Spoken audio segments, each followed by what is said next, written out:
CNN's fact-check team determined President Trump made at least 20 false or misleading claims. CNN's Daniel Dale is here, as he always is at this time in our lives. Let's start with the economy. I will play here some of the claims that the president made. Take a listen.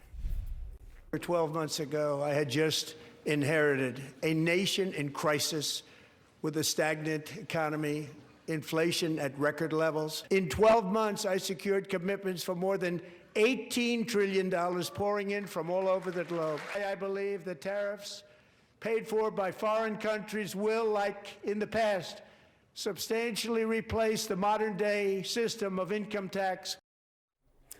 And the facts say, Daniel?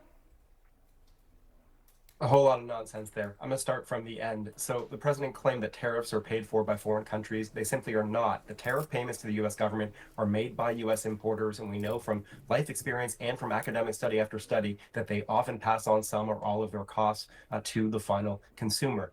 He claimed again that he secured $18 trillion in investments so far this term. That number is total fiction. The White House's own website uses, at this very moment, a figure of 9.7 million in so-called major investment promises or announcements. And I found that even that 9.7 trillion figure is a wild exaggeration. And then this whole economic narrative that he inherited record inflation. He didn't. He inherited 3.0% inflation, just a bit above where it is now, 2.4%. And this claim he inherited a stagnant economy is now roaring like never before.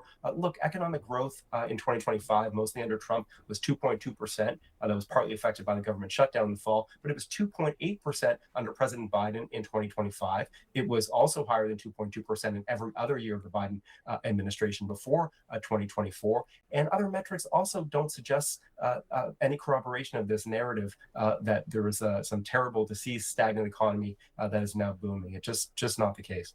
Yeah, it's really fascinating that he quoted this $18 trillion, but on their own website, it's $9.7 trillion that they are touting.